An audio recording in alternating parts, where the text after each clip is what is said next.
Thank you guys for coming into the second episode of the Gentleman's Agreement.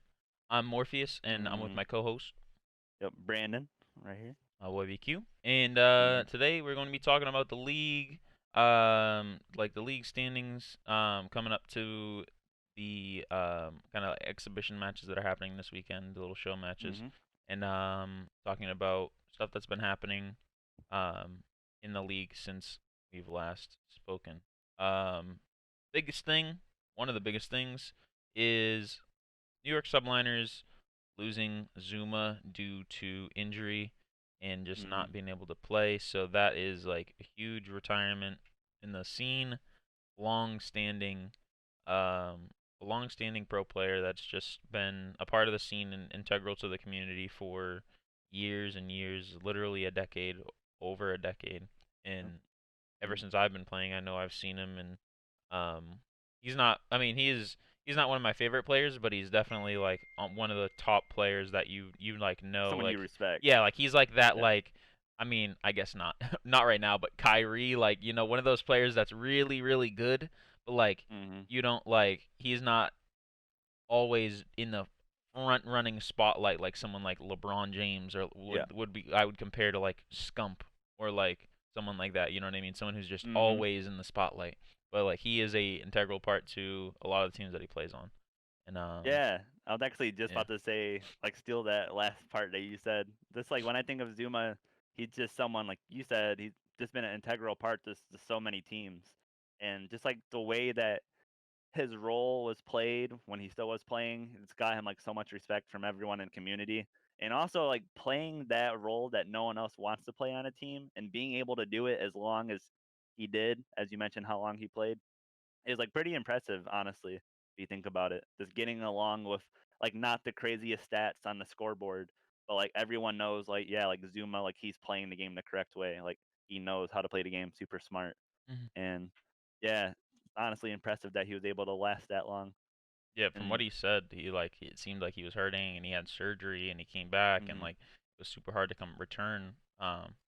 But like yeah, those injuries and um those injuries can like really put a like toll on your mental health, at least, especially from like someone who does something for a living and like enjoys what they do, and then they're completely unable to do it even as like a side thing. So it's like, you know what I mean? Like imagine if right now you had an injury and you couldn't you could no longer interact with fantasy sports.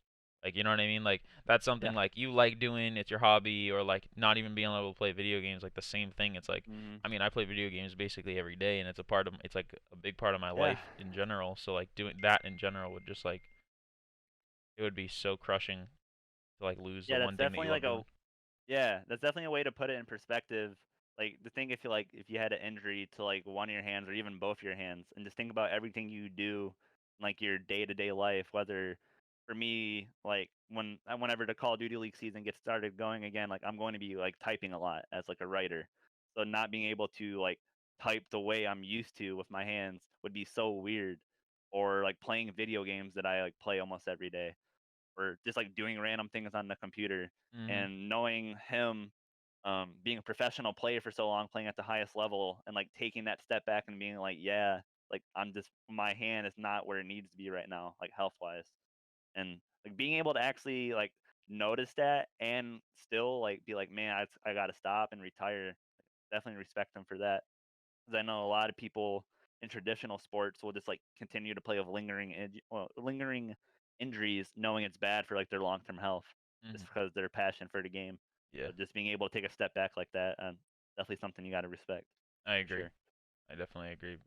It's important, an important thing. Mhm. Um, then we can talk about more of his like analytics and his actual stats and stuff Mhm. with his overall overview on his career. So he's played in 58 events. I mean, just saying that Yeah, out loud is a ridiculous amount. Like that's so many to years. put that in perspective, since I've been invested in the community of like watching competitive, I watched probably starting at Black Ops 3 is when I like when I Mm, really I fully watched start to finish events. like invested in it. Yeah, and I've probably Mm. watched less than 20. Yeah. That sounds right. And you just think about it like on a year-to-year basis before the Call of Duty League, just like a LAN events, so like in-person events where there's a crowd and everything. Mhm. There's probably like 6 to 8 of those a year, Mhm. and that's like probably like a good estimate, I would say, just off the top of my head. If you just like map that out, that's like multiple years of Mhm. being at the highest level and like having that series win loss that he does. 230 versus 130 is incredible, and the average placing of 6 essentially is really big. And event wins, I know like when we say 6 event wins versus like Crim Six, who's the greatest ever of like 30 plus or whatever he's at now. Like it might seem small, but so many pro players who like come and go through the scene never even get one. Yeah, like So it's like, like yeah, the amount of players with 0 is like 80% of the entire like, yep. you know what I mean? Like there's not a lot of winners in the league. Like not a lot Mhm. of winners who have won before, and like he's one of those, like one of the few He who's has in more that. than 5, and that's how many fingers I got on my hand. So if you can get to another hand, you know you're doing something right. That's for sure. All right. And then with that, I guess we can talk about the repercussions of on New York Subliners from Mhm. him retiring, which would be signing his replacement for now, which is Diamond Con. Um, Mhm. and obviously, we found out some more information in between us recording this. But he is actually going to be a second AR to Clayster, Yep. which is very interesting because um, Zooma was a sub machine gun player, so that is like big time, big Yeah. time change, big time. I'd say like drop in prediction. Like we were saying before, I'd say this team, the fact that they're losing like a player that's so tenured and a player that they've played for, even like the start of the game, like the game come out in November, right? Yep. Mhm. And like it's been 2 months, Yeah. and they've been practicing for 2 months. I mean, I assume so. I'm not sure like exactly what happens like in the background if like he was like telling Mhm. them that he's hurt and like he might not be able to do it, but Yeah, we have no idea how long this has been known on yeah. like the team side of things. But like at the same time, like now he's just being thrown into the fire, like you got to perform. You're a noob. You're like this is your first ever time in the big leagues in the pros, Yep. and you got to go out there and like practice with these guys and perform. I mean, it's a tall task, but at the same time, um, if they chose him to move up out of all the players that we know of, Mhm. obviously he's something. Yeah, So definitely one of the better options. so yeah, That's but for sure. yeah, I'd say I had him at B last podcast, and I'd put him probably at a C now, just for the fact Yeah. that they're bringing on that new player. Yeah, quickly, just want to give like my coaching input. Just talking about this, like the team dynamics of this from a coaching standpoint, as I mentioned, I do in the first episode. Um, so when you take a player out of a lineup and you still have 3 of those 4 players that you had in the past, like you wouldn't think for people like who don't play in like the competitive scene, you wouldn't think that would change much because like it's only one player, right? But just removing one player, you almost have to change everything you do as a team. So that's why this is like kind of surprising that it got announced this late in quotes. It's late to us because the matches are literally this weekend. But like maybe they've known about this for like a week or two. But like for me in my head, and like how you said you're gonna drop them like a tier in your mind, just on their level of play. But for me in my head, like you need like a good like 3 4 weeks minimum to like really start solidifying how you want to play with that set 4 players Mm, and just to like knock off. I mean, like obviously Zuma's retiring due to injury, like respect to him, but like it just puts New York in a tough spot. And again, not anything bad against Zuma, it's just the reality of the situation. It leaves New York in a tough spot with the matches coming so soon, and maybe like 1 month of practice. Maybe they've known about it, but even that would seem like a stretch.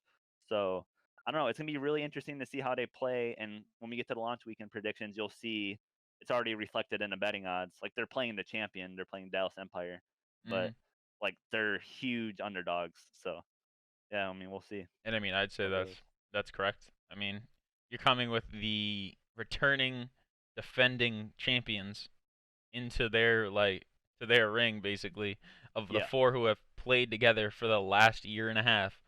Yep. Like Like the it's gonna toughest be possible spot, it is yeah, basically.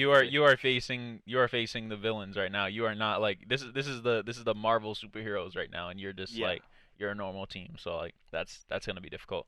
So it's gonna be Um like Captain America before like he got that serum, yeah, you know. before he got the serum, yeah.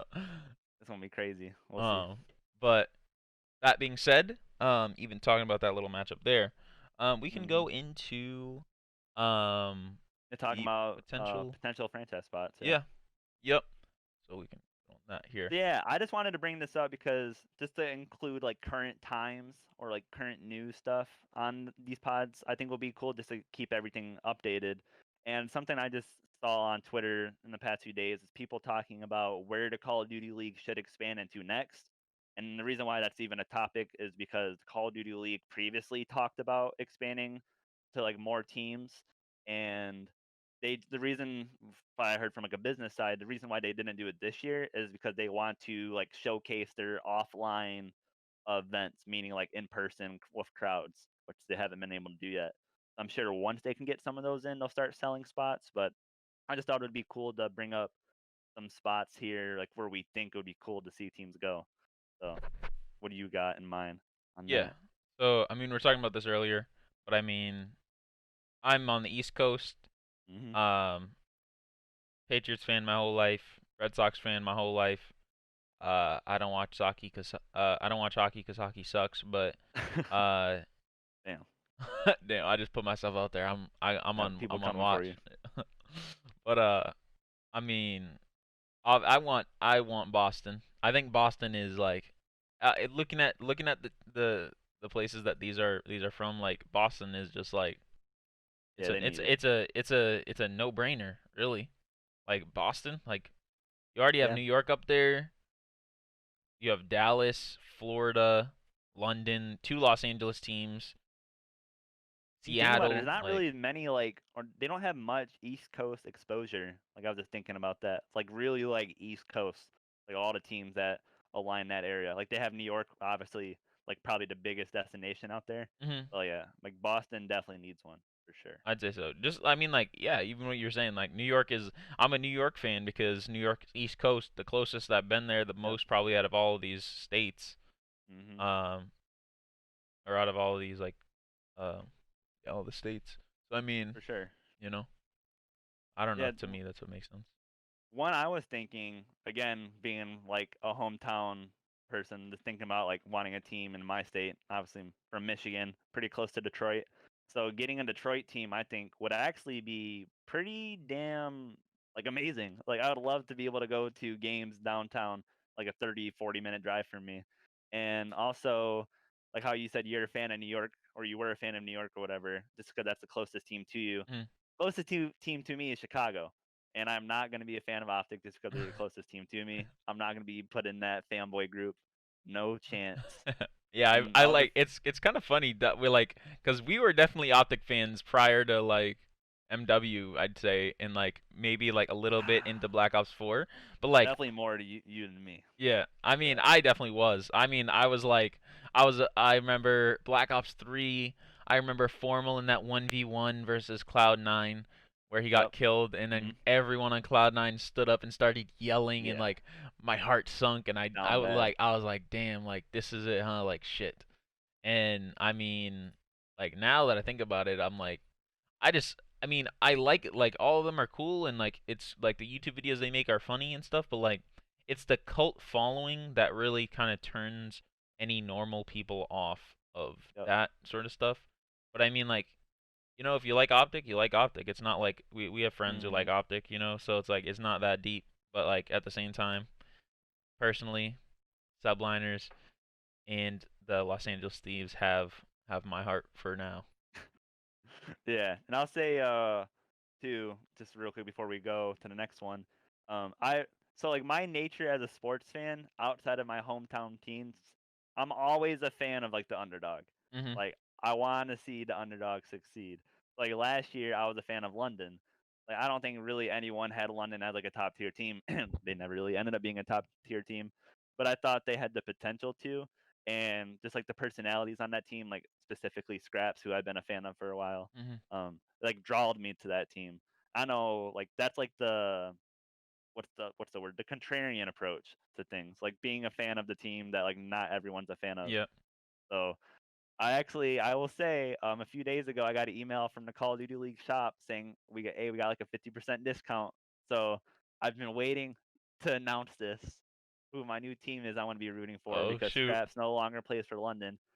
And this feels disgusting to say because just how I thought about this team last year. But I'm a Paris Legion fan now. I got Damn. Paris, I got Paris gear on the way. We're rooting for Scraps. It feels so weird to say I'm a Paris fan because that team just got trashed by like everyone in the community last Damn. year. But we'll talk about it a little bit later because Paris and London actually play each other this week. But Yeah. yeah, That's cool. I'm now a Paris fan. I know. Shoot. What, you gonna like? You gotta retire the hat then, huh? Oh, trust me, I do got the same hat, both a Paris logo on the way, and socks. So And like suck. you'll see my foot right here and some Paris For drip free? next time we For do this. free? But for Ah, free well, though? Oh only for the no. podcast listeners. Oh So. no. But yeah, we'll have some new drip on the way, and I got a white T-shirt with the Paris logo on the front. Nice. I'm assuming they're doing these big sales because they're changing like their apparel for the season, but the shirt was too clean. The hat, I wear this hat almost every day. I just had to get the essentials. Okay. That well, that's Yep. actually that's fucking that's crazy. I'm Mhm. I mean I'm not surprised. Obviously, Scraps is your boy, Yep. so I mean, Yep. and I'm the same with Los Angeles, like the Thieves. My boy Temp goes over there. I'm checking it out. Yep. I'm seeing what's up, and they don't look that bad, so I guess we'll see what's up with them. But we could also talk about the teams and them playing together in, like, obviously the Thieves will do Mhm. that. Mhm. Optic is doing that in Empire, Texas. for Empire sure. is doing it. Yeah, I'm not sure about others, but like these teams that are, I mean, it really makes sense to me. Like, Yeah. you're a pro team. Obviously, you're playing online to maximize your connectivity and like your team. Like your hosts are gonna all be super clean because you're all on the same internet. Like Mhm. everything for your team is gonna be way better if you're all playing from the same host. Yep. So I mean, it makes a lot of sense that these orgs are forcing their players to play in the same area, and I think it's legitimate. Like I remember last year, like people were complaining about moving and stuff like that, Mhm. like group together, and I think it's kind of like almost a spit in the face at like the entire like pro ever, like just being a pro in general. Like you made it Mhm. all the way. So many people want to go where you are, and you just as your job, you have to play Call of Duty. That is what you do for a living. So like if I like for Mhm. me, for example, I'm a computer science major, and most likely my job's going to be in a city somewhere, and I don't live in the city. I live in the suburbs right now. So like if I get a job and it's in New York and I'm in the east, like farther east than that, I'm not gonna drive to New York every single day or like say Yeah. like, hey boss, yeah, sorry about that. I just want to work from. I'm gonna work from home today. It's like no, that's not how life works. That's not how jobs work.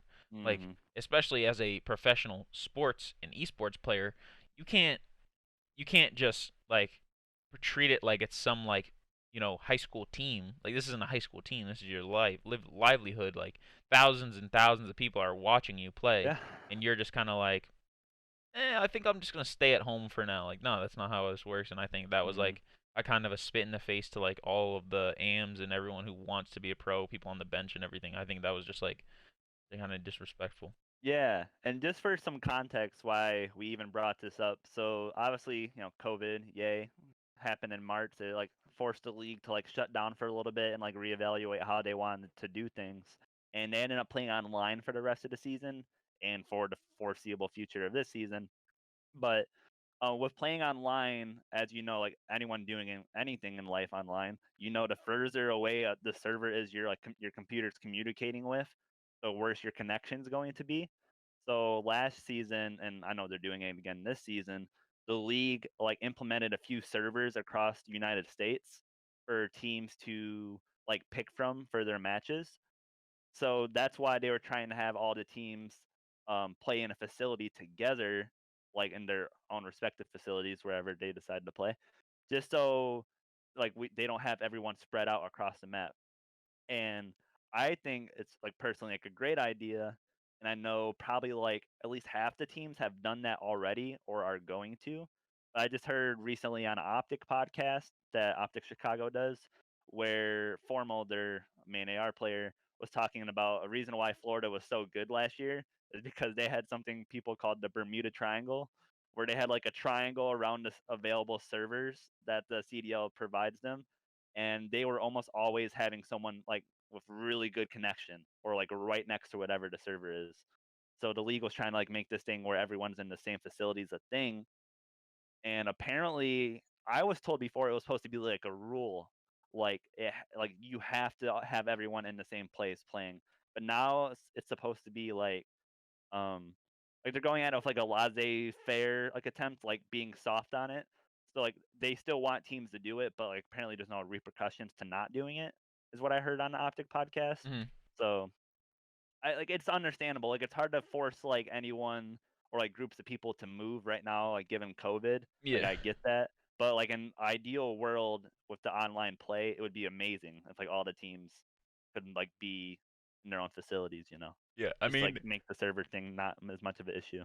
from like, so if this was sports, obviously it's a little different because these players are getting paid so much money. Yet at the Yep. same time, you'd think that like these look. I mean, look at the teams on the screen. Like the owners of these Mm. teams are not broke. Bags. They are not broke.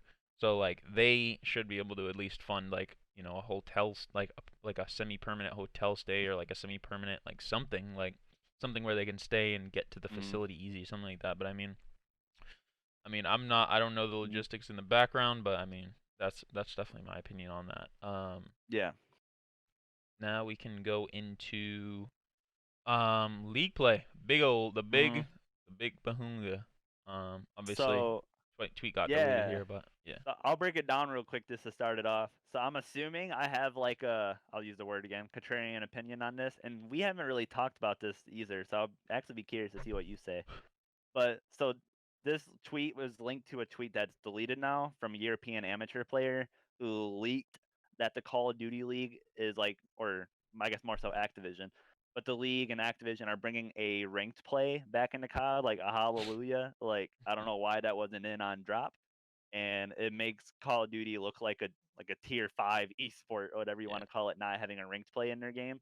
Where a game like Rocket League, which you don't have to pay money for, has an amazing ranked play, and they have since the game came out like multiple years ago. But anyways, before I go too long on that, um, league play is supposed to be coming into a game, and like a big topic of discussion so far this season or leading up to this season has been gentlemen agreements, which our podcast is named after. Basically, where like the majority of the pros agree to not use something, and this year they've been like running rampant with it. So the league decided to have the pros vote on preset classes to be used in the league play matches for people who play the game, not the pros. But for preset classes to be used in league play, basically meaning the game is going to give you classes to pick from, and you can't make your own classes like classically. Now, I'll give my opinion, and I want to hear what you have to say. But I actually think that's great. Like making league play and like the ranked format, like the highest level of competition before you get to like the amateur players and the professionals, like making that format as close to professional play as you can, I think is really good. Now, I'm someone who hates public matches where there's like all the weird stuff being used, and I love competition. So like making the format as close to like the highest level of play that you can to me is a great idea. Like if you were to scroll through this tweet, like you'll see people everywhere saying like that first tweet, what kind of nonsense is that? Like to me, it's a great idea. Again, I want to hear what you have to say, but I don't know. I'm like all for this. I think this is something that's great, and especially that it's voted on by the pros. I think that's huge, Mm, rather than like the developers themselves making whatever classes they think. yeah. All right, but what do you got? So, Matt? I'm gonna say that the best work I'd say the best workaround would be just taking out what the pros GA, but this is why I'm gonna say why they can't do that. So they already acknowledged that pros they this was a big thing last year. They acknowledged that pros aren't gonna decide what attachments are banned and what attachments aren't. Like they made their stand, they made their point. Mm, Like the pros can do whatever they want. Like they can GA stuff, not officially because you're not allowed to ban stuff like through the players, but like yeah. they would like say don't use it, otherwise you get blacklisted, which means you get blacklisted from scrimming, so you can't scrim versus other pro teams. You can't like you won't be invited to anything like that isn't Yeah, you're directly essentially associated with the pro forced league. Yeah, to follow exactly. it. So if you don't follow it, basically you get no good practice. You fall behind everyone else. But so that would be the best option is to allow players to choose from the stuff that isn't GA'd. So like how you play the Challengers Cup. Like everyone can use stuff as long as I Hmm. mean everyone usually uses stuff as long as it's not GA'd, and then everyone respects that, right? Which is Yep. kind of funny because they don't respect they respect damn near everything but the fucking shit But that cheating. matters, right? Yeah. So I mean, But that's another topic. yeah. But like, that would be the best option, but I mean, this is like the only option that I see that the Pro League can do and that Call of Duty can do without kind of stepping down from that stand that they had prior. Like, because you, Hmm. you don't want to, like, if you were just like, okay, what do you guys GA? We'll take that out. You can't really do that because then you're kind of showing that, like, you respect the GA, like, you as the organization, the people who make the ban and protect attachments or whatever, you know what I mean? Hmm. Like, they kind of, like, have their say. But, like, the only way to do it is kind of in, like, a bass backwards way where like Hmm. you you kind of like you give the pros options to vote, which obviously they're not going to vote on stuff that's GA'd already. So like it's basically going to be like they're GAing stuff for us without them directly admitting that it's a GA, if that makes any sense. So I think Hmm. it's the best way that they could do it without stepping down from their stand of we make the rules, you don't make the rules type of thing. Yeah. So what you're saying is like people should still be able to make their classes, but just have everything prohibited that like the pros don't use, Yeah, right? but like at the same Okay. time, you can't do that because I mean, like what I Yeah, it said makes it before. weird. Just because like the main like argument against that I'm seeing from people like in Twitter replies or just on like the subreddit stuff like that Mhm. is that it takes away like the creativity that people can have with making classes. But Mhm. like here's the thing. Anyone who's like watched competitive Call of Duty for any amount of time, like assuming some people in here haven't, so I can explain it a little more. But the basically the pros are all using the same exact thing. Mhm. So what if it's like a assault rifle class, so a gun that's meant for like longer ranges, whatever. They're going to use like the same gun, and 90% of the time, all of the players are going to be use the same attachments. Then Mhm. when it comes to like the submachine guns that are meant for like up close engagement, stuff like that, 9 out of 10 times it's going to be the same SMG, depending on like what's in the meta at that point, and it's going to be the same attachments. Mhm. And when making a class, you get perks, so thing that makes your character like be better at some like whatever things.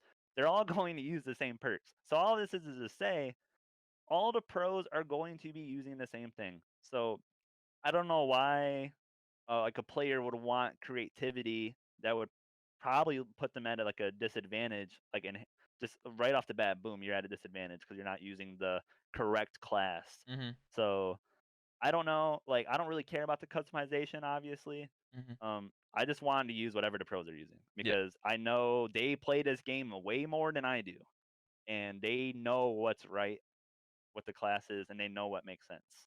So And like I think that's just my take. it's especially for people who aren't like us. I mean, especially like me. Like I kind of am more in like more playing the game competitively than you are at this point.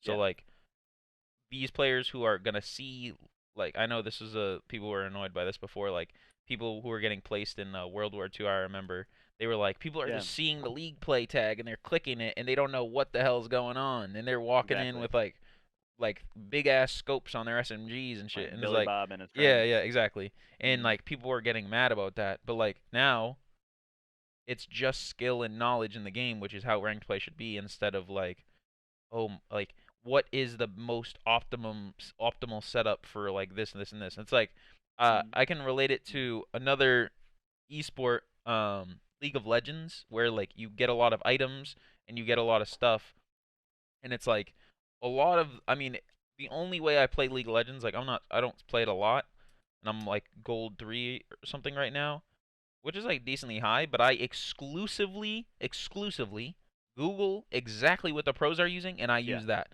because there's so many options and so many different combinations that like it's not even worth me trying to figure it out because it's already been optimized. It's already like Hmm. people have already theory crafted everything or a lot of stuff, and it's like there's no point in me putting myself at a disadvantage by buying random crap when I could just copy what already works, and what already works wins. So you know what I mean? Like, Yep. it's the same for Call of Duty, and I think that it's like I think it's the best possible way they could do it. I think is what I'm gonna say. Obviously, I don't think it's the best way overall, but it's the best way they could do it. Hmm. Yeah. I mean, I agree. Just at the end of the day, and I'll say this before we go. If you just look at Warzone, what does every player do when they're looking to make a new class in Warzone? What do you think? Oh yeah, you gotta hit that Google best You, Warzone class. yup, you gotta type in best Warzone class, and then you pull up Nick Merck saying like K pasta to you, and you're just like scrolling through the video, just trying to find where he's showing the class. It will be so if it wasn't preset classes, trust me, pros will be quickly making videos about what classes they use or what classes they use because they do it every year because it gets clicks. People want to know what the pros are using. So this just takes that like out of the way. You don't have to go find Nick Merckx's like new M4 class that's the same from like the past season. Is now the best M4. So like it's going to be the same classes. Just make it easier. But yeah, I've already ranted enough about that. That's All all right, I got. all right, all right. So with that, we can go into last little part here. Well, I guess not a little part, but the matchups and our Hmm. predictions. So, Yeah. So um, real quick, I guess before we go match by match, mhm, just to give like a little bit more context to everyone who's not like fully in the scene. So these matches don't count towards the season as far as I'm aware, with like where the standings sit and all that. These are like play matches or exhibitions. And these matches this season were voted on by the fans to be put against each other. So like you have Dallas Empire versus New York Subliners. So Clayster's on New York now, so he gets to play against a team that like dropped him, quote unquote, you could say, but they kind of had to. Then you have like Optic versus LA Thieves, where it's like Hex versus Nate Shot, the two owners of those franchises who used to be like partners for such a long time. So I think it's a really cool approach how they went with it. But yeah, go ahead. I agree. So, I guess we can just go down the line, kind of just say what's up. So, first matchup, Dallas Empire, New York Subliners. Yep. I actually have this. So we're Dallas and New York. So I can pull this up here. We can have the Dallas lineup versus the Subliners lineup. Also, I And mean, obviously Zooma. obviously, Yeah. yeah, we all know the deal Zooma's with out that. for Diamond Con. Um, so I'm gonna say, obviously, you got your. We can like put our matchups up, so we know that. Well, I mean, I guess we don't know, no, but we have Diamondcon, Mac, Clayster, and then ASIM. Asim. Yep, Asim Yep. taking Hydra's spot until he can get his visa. Yeah, get in the US. Yep. So we got Mac and Asim most likely running, or Mac and Asim running the subs because Yep. Clayster already talked about how he was having, or not he, but like the team is having Diamondcon run the AR. Mhm. So we know Mhm. that Mac and Asim is going to be versing Shotzi and Huke. Yeah. That matchup in my head,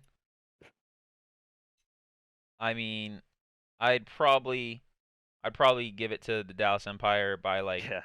if I'm gonna give it out of like let's just say a best of five, like I would say I would give Dallas 3, and then I would give like Huke and Shotzi a 3, and Mac and Asim would get like a 1 because Asim isn't a natural sub, and um like B they're gonna be like freshly practiced, so like Yeah. they're not gonna be like super like tenured in terms of like how long they've been Mhm. playing together.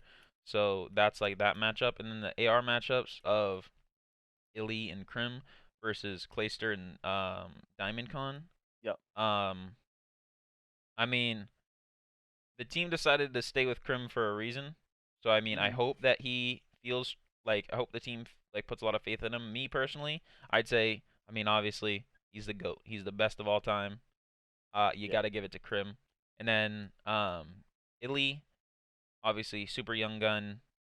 gonna be he shoots straight versus Diamond Con again. Got to give it to Illy, right?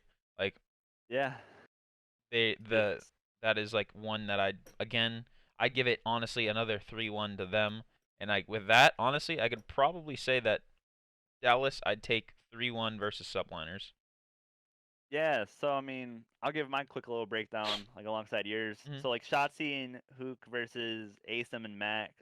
Like you have Mac who last year was like mostly playing like a flex role, so he has to transition back into being a sub, like Clayster mentioned, like he's been trying to be a sub. Mhm. And then you have Asem, who I think is like a very good player at his role, being like the dirty works like player, doing everything like trying to help his team win rather than like trying to get his own stats. But like when you have like someone who's like relegated to like a role like that against Hook and Shotzi, who are considered like two of the nastiest players in the game, Mhm. like it's just not going to end well. Especially like how you said the team dynamics is like changing with New York. Like everything's happening so quick for them right now. So and I think this is going to be the case for most Dallas matches. Like, there's not going to be another group of two submachine gun players that can match them outside of maybe like Atlanta and like Optic, maybe LA Thieves more down the line. But yeah, that's just a clean sweep for me for their SMG players. And then when you look at the ARs, I think it's a little closer. Like, I think at this point, statistically speaking, Clayster is probably a better AR than Crim Six is, and Diamond Khan, like he's the unknown. Like if he ends, I think a lot of this match, I'll just take it down to this. A lot of this match comes down to how quickly New York can transition into a new player, and what type of numbers Diamond Khan can put up. Mhm. Because he's not gonna have to play the like assistant, like I'm gonna give my life for my teammates like role on this team. Like he has to be an AR putting up numbers because they have Asim playing that like support role already. So if he can match a guy like Illy, I think it'll make this match a little bit closer. But from like my perspective, I think this is like a 3-0. Then for everyone who doesn't know, the Call of Duty matches are played in a best 3 out of 5 series. So whatever team wins 3 maps first wins. So yeah, Dallas being at a 3-0 would mean they would clean sweep them. It's the champion team, and like you said, they've been together for like a year and a half minimum Yeah. with this 4. So Yep. I think it's a 3-0 for sure. All right. And then with the next matchup, we have the LA Gorillas versus the Seattle Surge. Let me pull that up here. Mm. You want So, me to take this one first? go ahead. You got it first. Go ahead. Okay. So if you listen to the first episode, obviously I said Seattle is it, I think they could be the best team in the game. Legitimately do. Just because the raw talent on their team, mostly with Octane and Gunless and like a leader guy like Looney who's been very successful. Mhm. Um and when the betting odds first opened up for this, it was like pretty even. Like Seattle was like minus 125, I think, and I think LA Gorillas were like plus 100, which essentially means the bookies, like the betting odds people, have it as an even match. But now, like Seattle is like starting the borderline on being on a 2-1 favorite. And when Amari and I talked about the odds when they first got posted, just like in our own time, that's more how I saw this matchup. So like, when you look at the teams, and as far as we know, this is actually going to be what the teams are, so it won't be as confusing as the last like graphics. But like Vivid and Apathy on the subs versus Looney and Pristini, I think this is like one of the good matchups for Seattle where they won't have to worry about being like heavily outslayed Mhm. from like a SMG perspective. So whenever they get a match like that, I think they're going to do very well. I think So like, that's saying let's a just lot say, considering Pristini and Looney. Like yeah, saying that they don't have to worry about slaying when it's Pristini and Looney. No offense to them, but I mean, yeah, they're not known as the slaying types, and like they, exactly. I mean, Pristini can have his days, but like there's Hmm. not a lot of matchups where you're saying that like these two Like they don't have to players worry don't have to worry at all. You know what I mean? for Which is sure. kind of Yeah, crazy to think so about. let's say you cancel Pristini and Looney versus Vivid and Apathy out, or even give Vivid and Apathy a slight edge, which Mhm. I would be willing to listen to that argument. Then if you look at Octane and Gunless versus Assault and Silly. Now, like Octane to me, best assault rifle player over like the last 3 years minimum. Mhm. I think a lot of people would agree with that. Maybe some people would disagree, but that's just what I think. So him versus Assault as like the two main AR players, meaning the guys who are always going to have an assault rifle in their hand no matter what. Mhm. Octane over Assault all day. Like it's not even close for me. Like Octane could be the best player in the game on any given map. Now Gunless. as this is the situation with Seattle. Like, is he going to be the gunless that we know and love, like top 5 player in the game consistently, or is he going to be the gunless that's having issues like outside the game or even in the game that makes him and his teammates like butt heads? I don't care for this matchup. Like that doesn't even matter to me. Maybe versus a team like Paris, it'd be more of like a question in my head, but I don't know. I think I don't want to go back to back 3-0 sweeps because I don't know. I'm just like really confident in Seattle, but I'll give Seattle a 3-1. That's what I'll do. I don't see how the Gorillas could beat them with all the firepower Seattle has in comparison to LAG. Yeah. So I mean, that's what I'll say. what I had is the exact same thing. I had a 3-1 for Seattle. Obviously they're unknown, so I mean like or I shouldn't say unknown. I should say not proven is the best way to say it. Like Mm-hmm. they're they're not proven, and even though they're great names, like the last year, I mean Octane was putting up numbers, but he won more money in the MVP game at the end of the season than his entire team did the entire year. And Yep. that's just saying Mm-hmm. something. So I mean realistically, like yes, he's nasty and I'd say he's one of the best, but realistically, he hasn't proven himself in terms of team play. Obviously his teammates let him down a little bit, but like realistically, like great players bring their whole team up, and I mean Mm-hmm. he's good and all, but I guess we'll see what he can do with this team. And obviously I was talking about this before. I haven't heard great things, but I mean we're talking about the Gorillas here. I mean Yeah, come on now. like the team we ranked last. Yeah, like it's the So. Gorillas. So like I mean, come on Seattle. Like this is the like one Mm-hmm. team you beat last year. Like you got to beat them. Now I will say that come on Seattle, like the way you said it, just brought something in my head. If they were to lose this game, Mhm. sometimes like when I'm like an avid bettor, I bet here and there. I kind of this might be a rational way to think about it, but I just think how would social media react if a big favorite lost? And if Seattle lost to LAG, let's say 3-2, so like down to the wire, they Mhm. are going to get clowned on Twitter. Yep. Like this team is going to get ripped to shreds, and I think that would be where you kind of see this team potentially unravel with like Gunless, like Yep. his like whole mindset over the past couple years of like people saying like he's not the best teammate, stuff like that. Mhm. But like they have to win this game. Like Yeah. this is like a toss-up matchup for them. Like here, like the CDL and the fans who voted on this match are like here, take this dub, like right here. So like they have to win this. They cannot lose. True. I So mean, that I was got like them a three meme one. last year. The Gorillas free dub. Like, you know what I mean? Yep. Like, anytime you face the Gorillas, just count this. Check the W mark off on your books. You know what I mean? So I Mm-hmm. guess we'll see with that. But with that, I got 3-1. Brandon's got 3-1 on the LA Gorilla or Seattle Surge versus the LA Gorillas. Yeah, put my name out there like that. I know, Jeez. I almost wrecked your reputation. I know. Nobody's Someone picking could you have up after clipped that. that. Yeah, put me out there. Now we got the Atlanta FaZe versus the Florida Mutineers. So yeah, with Atlanta again on the betting odds thing, they opened up at like a -250 favorite, which pretty considerable favorite. But Mm-hmm. now I think they're like approaching the mid 300s, which I don't know if I would put them much past that. And that's kind of for me where it starts to get a little uncomfortable. Like damn, like they're that big of a favorite. Mm-hmm. But I have Atlanta here. I'm probably gonna have them. Oh man, it's so hard with Atlanta because they could 3-0 any team in the game outside of Dallas, and I wouldn't be surprised. But 3-1, I guess, is like the safe guess. I Also, you mean, have to when say you that the switch, the for Florida, yeah, just yeah. because we have the So wrong thing. yeah, we mentioned it in the first episode, but this graphic doesn't have it for some reason. Neptune is like a pretty high amateur player. He came over from Halo. He was successful in Halo. He's taking over Havoc's spot. And again, we'll see how it works out. But I mean, I actually thought Havoc was a good player. I don't know if that's a hot take. Like last year, I thought Huh. he was pretty good. So like them dropping Havoc for someone who, I mean, I'm sure he'll do fine. Like he's done well in another esport. But like for an unknown at this point, I thought was interesting. But when you look at Simp and Abizi versus, I'm assuming Neptune's taking the second sub Mm-hmm. role.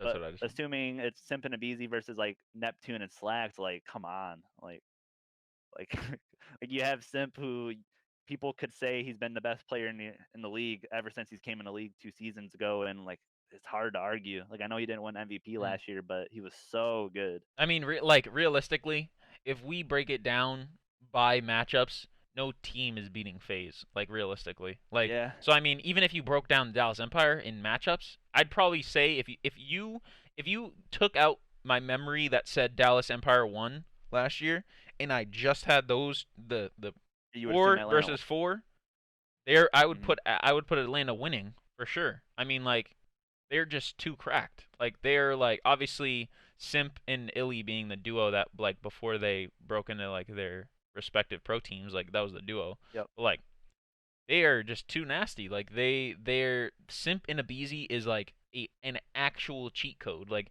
it is an MVP team with the name FaZe slapped on top of it. Like Yep. this is a dominant team in my head versus versus a I mean obviously they started scrimming with Neptune a little while ago, like so it's not as sudden as Subliners change Mm-hmm. with Zooma and DiamondCon, but like I'm still personally in my head, this is a 3-0. Mm. 3-0 Atlanta FaZe wiping the floor, showing their dominance early in the season. You know they're practiced. I've heard great things from their scrim results. Like this is a team. This is like a Titan team that's not going to be stoppable through the season, and that's what I think. Mm. Honestly, even though this is an exhibition match, like this is like setting the foot for fans and like people like us who are gonna be like watching these games and like kind of like basing our stuff off of like. I Mm. think this team's coming out hot. I think this team's coming out 3-0, and like this is not. It's not even gonna be close. I think it's Yeah. just gonna be utter domination in my head. Yeah. I won't go much longer on this one, but I mean, a 3-0 could easily happen, and me more than anyone, maybe other than you, would not be shocked. Yep. Like that's just how good Atlanta is. But like I have a lot of respect for guys like Skies and Awakening and just like their raw talent. So I'm Hmm. just gonna have it be 3-1. Okay. And if it were to go to 3-2, I would actually be surprised. But I think 3-1 is about right. That's what I would say. All right. 3-1 Atlanta, I should So we have so far we have say. Yeah, the same pick. Dallas 3. I had Dallas 3-0 or no 3-1. You have Dallas 3-0. 3-0, yep. Then we both have Seattle. I have Seattle. We both have Seattle 3-1, and then Yep. I have FaZe 3-0. You have FaZe 3-1. Yep. Now we're going to the Royal Ravens and the Paris Legion, aka the X and the New. Yeah, the Let's fighting for see my what's fanship. up. So yeah, like this is in my mind when I first saw these matchups and even before the betting odds came up, I in my head this was like the closest one on the week. Mhm. That's how it ended up playing out in the odds. I think right now London is like a very very slight favorite, but it's essentially like an even odds match. Um, so I mean, I think this is like a good game to look at from like a matchup perspective. And I'll start with the ARs this time, with assuming that Scraps and Aqua are going to be running ARs for Paris. Mhm. Um, versus what that would be probably Alex or not Alex, Shawnee and Zero. Sorry. Mhm. I think that's pretty even. I think from a ceiling perspective, just because I think Scraps is like such a talented player, I would probably give it like slightly to them, like a slight lean. But it's pretty close to me. Like a guy like Zero has been successful for a long time. Shawnee, maybe he's going to continue the consistency he did to end last year, where he was actually like a pretty like good player for them. Mhm. But I would give that part, like the assault rifle matches, the commanders on the map, to Paris, and then I'm gonna cut in classic and oh yeah, before you go go ahead. into that. I'm gonna say that Shawnee coming in. I remember his first matches. When he Mm, came in, very shaky. Like yeah, we saw like a point 0.5 like type of production out of him. Like for very first yeah, time he very came to the shaky. league, first like couple games, like everyone was like wondering what the hell's going on. And Zero obviously dropped from the New York Subliners. So I mean these are two players that obviously I mean so far analytically they've had shaky starts to the season. You don't know what you're gonna get out. Maybe like I don't know the exact logistics on exactly what's happening or what's happening behind the scenes, but like two players that came in very shaky, two players that left or like 0 in 0 he let like got actually booted off the team and Hmm. like obviously I mean I remember on Twitter there was a lot of disdain for like 0 was like when they beat the Subliners they were having them on Twitter and Yep. like that's something that I think is going to be interesting to see. And with that being said, I definitely say that Scraps and Aqua definitely have an edge. Aqua being a champion obviously and Scraps I Hmm. mean obviously the Royal Ravens they got what third place right at champs. I think it was definitely top 4. I think they ended up surprising. I don't Yeah, remember exactly off the top of my head. yeah, but But regardless, they got really high, and I mean, like, Scraps is like one of the main reasons. Like, yeah. he's the producer, you know, he is that dude. And like at some points in the league, like at some points in the league in the season before, like you could say like Scraps could hold Octane, and like you know what I mean. Like he's up there, and like with that said, I definitely think that I'd give Paris Legion the definitive edge in my head, at least. Okay. See, I didn't think you were gonna go that way. I thought I was gonna be a little different for once on one of our picks. But like, yeah. So I'll say one more thing because I'm gonna have Paris. Ooh man, this is like a gut check moment. I'm gonna have Paris 3-2. I'm gonna have Paris 3-2, and I think it's because they have the slight edge in my mind. You sound a little different than me, but they have a slight edge in my mind on AR. But what I think they're really gonna like capitalize on, unless Dylan becomes like the Dylan we talked about of old, and we Hmm. talked about in the first episode, I really think a guy like Fire can like take over this sub matchup. Now this is gonna be his first ever match in the league, but just from what I'm hearing about him so far, is like, man, like he looks like he's going to be really good. Hmm. And this is what this Paris team need, or what this Paris team needs. They need another guy who can has like that ceiling type performances almost on a consistent basis as a guy like Scraps. Like Aqua, good player in his own right, classic, consistent veteran, been around a long time. But like outside of like Scraps, they don't really have like that high level player that can like pop off at any moment. Hmm. And from what I'm hearing, I haven't seen it yet because I don't know if they stream their scrims, Yeah. but I haven't seen it yet. But just from what I'm hearing, Fire's that guy. So I'm gonna have Paris 3-2, which saying that last year people would have laughed, but Yep. new season. I'm gonna say I am a Fire fanboy. I I loved following him and Parasite in the AM scene um Hmm. last year, and I just love that like kind of like you were saying before, that underdog, like that guy, that new guy, that guy who's like unproven, kind of showing up and like winning tournaments when like nobody's really heard of him. Like I've never heard Hmm. of Fire before last year, and when I heard of him, it was like he just popped out of nowhere, and like it kind of relates to that, like that side of you where you're like like with all the odds stacked against you, you can still perform type of thing, and it's like coming from somewhere where like or someone that was like you know that come from nothing type of thing with like Fire and that sort of stuff. It's like Hmm. it's really cool to see that. And I mean obviously like Fire and Classic versus Alex and Dylan, I'd say like Fire and Dylan, like I'd say those are your like two like leading like subs. Hmm. um and I mean personally, I mean, being a Fire fanboy, I'd take Fire over Dylan for sure. And Classic and Alex, like that, I say is more evenly matched. But like if you like take both of them together, like as the package, I'd say kind of like what you said about the ARs. I give their sub duo a slight edge on the London Royal Raven sub duo, because you Hmm. also have to think like aside from just raw talent, and I know we talked about this a lot with Simp when he first came in the league. Like, oh, like a lot of people were like, oh, he's just a gassed like 18-year-old. Like no one Hmm. like he's not gonna do much, and then he comes onto the scene and just like blows it out, like just goes Yeah. crazy. So it's like one of those things that could happen, but like realistically, rookie player, like he could have something like an Illy performance. Remember when Illy first came in the league, he dropped Yep. like an 8-4, and like Hmm. everyone was like, what the hell? Like this kid is supposed to be the next one, like the next coming. Like where is this? And then obviously Yeah. he brought it back up. And I mean, same with Shotzi, right? Like he came in and he shit the bed the first tournament, but Yep. now then he turned into an MVP, like MVP. complete turnaround.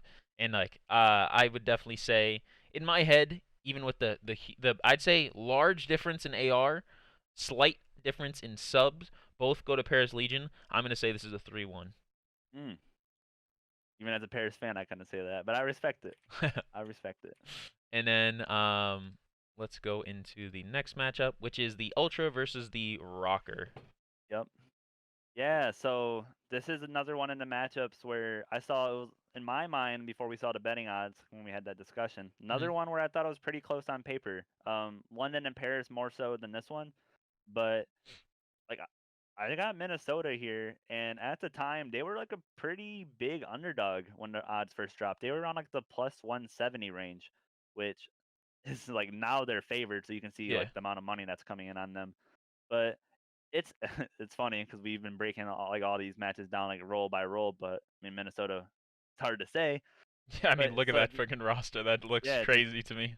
yeah. So just looking at them compared to Toronto, I think they have like the more veteran, consistent type players, and like you know what you're going to get from each and every one of those guys, like Mhm. year to year. Where a guy like Bance, like inconsistent sub, I kind of question him still being in the league. So like we'll see how that plays out. At Mhm. least on the last episode, I talked about it. And then like Kleenex, like amateur, I actually like, or not amateur anymore. But like when he first came up, I had like a lot of hope for him, and like he did well. Like in his first year, he didn't do bad, but I thought he would put up like more numbers. Then Cammy, he wasn't really that like known and like high level player until the end of last year, like the back half of last season. And then you have Methods, who's like your consistent veteran. So you have three like very unknown players from like a consistency perspective, and one like guy you know what you're gonna get. And then you have four high level consistent players on the other side. And With just like roll yeah, clashes. yeah, with like simple role clashes, I guess not simple, but like things I'm sure they know how they want to play at Mhm. this point in time, and they've probably known it for like a month at this point, so they should be getting pretty comfortable with how they want to play. So with that in mind, like with that being out of the way, and just like their level, like caliber players compared to Toronto, I'm gonna have this one be like a 31.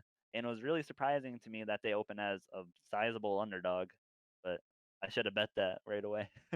But I got Minnesota 31 for sure. I don't know if this is like a level where I'd be shocked if they lost, like the Seattle Mhm. level, but like man, I would be like, what? Like, what do you mean? Accuracy, Priesta, Major Maniac, and Attach losing to that team? Like, I don't see it. So All I right. got So, Minnesota. this is my hot take. This is it. This is the nuke. I'm dropping it. Mm, Right? 3-2 Toronto Ultra. mm, I think that this is going to be one of those, I can bet with the stats, I can bet with everything, I can bet with the veteran status. This one, I'm getting something, I'm feeling something. I'm feeling something deep inside me, right? And it's not lunch. It's ooh, it's something. And it's like, I don't know, something I want to see, like I was saying before, I want to see Kleenex perform. I want to see that, like, I want to see that just animal just come out of nowhere, where like he's taken over games, like when he was what was it? It was like Apathy's team. mm, Envy. It was Envy on in Black Ops 4, and he took over the game and he was just making all-star plays. I want to see that again, and I am rooting for them, and I think that's what I'd give it, and that's my like my hot take, my nuke for the okay, matchups at least, because I'd say realistically all the other ones are fairly simple in terms of like who was gonna win, other than Legion versus Royal Ravens, and I mean realistically, in my head, I think Legion will win, but I mean this one is, I'd say, like in my head, the one of the ones that's gonna be a little like it's gonna be a battle. It's gonna be back and forth okay. in my head. Obviously, we disagree, but like I was thinking about having it Minnesota 3-2. So like everything I said, it might make me sound like Minnesota, in my opinion, is a lot Mhm. better than Toronto. I think they're better. Like, and I think in my opinion, I showed that when we did the tier listing. Like, I think Minnesota is like it's clear to me that they're better than Toronto. But like Toronto, I guess does have those players where they could like all of a sudden just like start come out on fire, like Kleenex and Cammy and guys Mhm. like that. But yeah, I'm sticking with Minnesota on this one. At least we got one different now. So, Yeah. all right, so we got that last one. Oh, you here? Yep. Okay. Yeah, the next game with LA and Optic. Yep. So we got So that yeah, LA. last matchup on the second day. Doing this over a 2-day span. Um, I don't know if this is like a hot take, and I don't want to sound like a fanboy, but again, this is like another thing when the odds first came out. Like this was lined up as an even match, and I just didn't see it like that. I got Mhm. Optic 3-0, and just like seeing how we talked about earlier with all the teams being in like their own facilities, Optic are all playing like shoulder to shoulder with each other in a facility. So they're all on the same connection, and they've been frying people in scrims, is what I've been seeing. And like LA Thieves, very talented team. I know that's your squad, but Like when a team like Optic can like all be like consistent, not having to worry about like internet issues like they Mhm. have in the past. I like okay, the most likely outcome's probably 3-1, but no, I'm just feeling it like how you said last time. Like Mhm. I'm feeling it in me. I think it's gonna be a 3-0, and I think they're gonna like surprise people, even though like Optic's everyone's favorite team. But Mhm. yeah, that's what Um. I got. Okay. So realistically, Optic's probably gonna win. Right in my head, I probably have Optic winning. They win in all matchups next to like I don't even Maybe know, other than like Slasher, right? possibly, like maybe. I don't know. I don't have too much like information on exactly. I'm gonna have so just for a little like kind of snippet before I give my exact you know prediction. Breakdown.